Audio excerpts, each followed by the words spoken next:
Fastnet yacht disaster of 1979 encountered storm force conditions.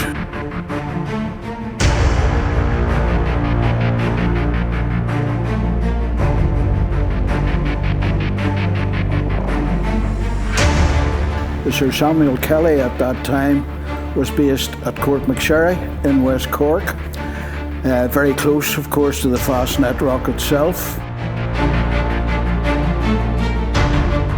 Spent something like 41 hours at sea. During that service, it was sent to the aid of a British yacht, Castet, which had lost its rudder. And the Samuel Kelly endured a tow of 15 hours.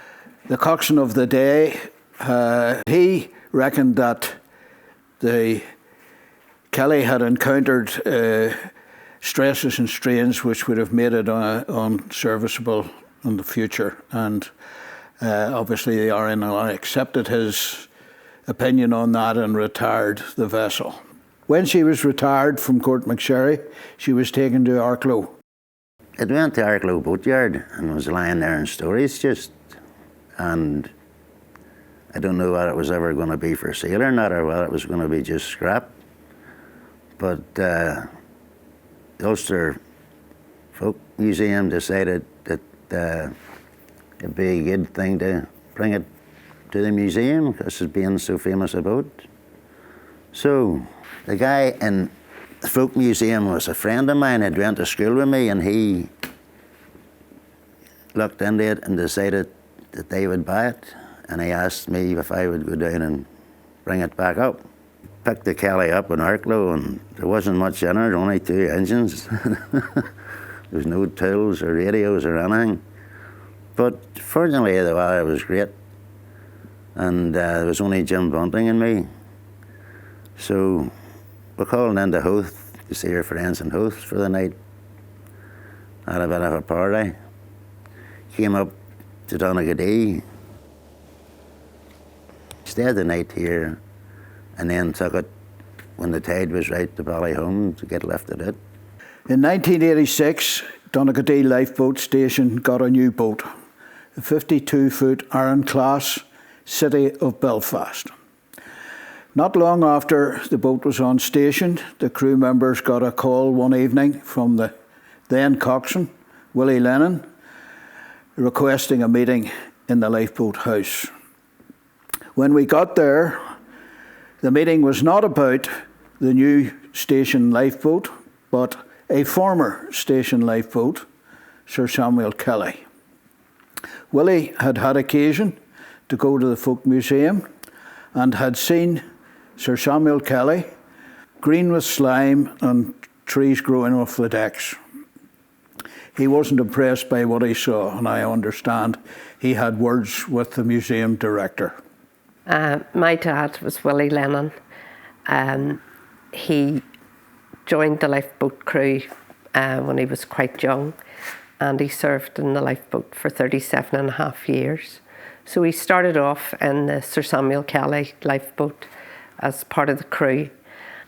But his father-in-law was John Trimble, who was in the lifeboat crew for many years, and he was on board the Sir Samuel Kelly when the Princess Victoria disaster occurred. My dad felt that the boat should return to Donaghadee and be in its rightful place. It had quite a history behind it and was a very important lifeboat in the institution's history. And he then made approaches to the Folk and Transport Museum to try and bring the boat back to Donaghadee. Just less than a year later, the museum agreed to relocate the boat to Donaghadee. A very wet Saturday morning, the operation to move the Kelly began. A low loader and a very large mobile crane had been donated. We all went, and it was a bit of a spectacle to get her put on the low loader and get her brought to Donaghadee. Well, she was full of water, so there was sticks in below the boat you could take out drain the water out.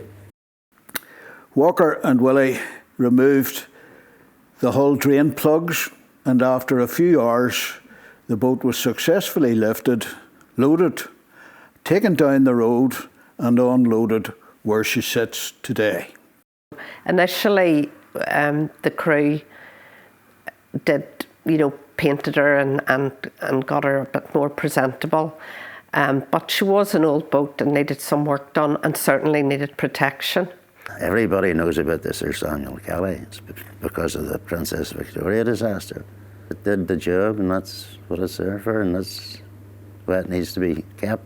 January 2013 marked the 60th anniversary of the loss of the Princess Victoria. The council erected a marquee with a transparent wall up against the Sir Samuel Kelly enclosure, a big concert on the Friday night, and a memorial service on the Sunday. Although this was very successful, it unearthed another problem. We were raising money for the boat, which we didn't own. We had no jurisdiction over it. It belonged to the museum. And the museum were not very keen to talk to a bunch of anoraks. The Donaghadee Heritage Preservation Company was formed with myself as chairman and a board of directors to run the company. Our aim was to get ownership of the boat, stewardship of the boat, so that we could protect it and start a refurbishment programme.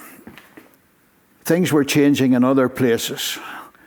The council had been formed into the Super Council, Ards and North Down, and at the Folk and Transport Museum there were changes at the top.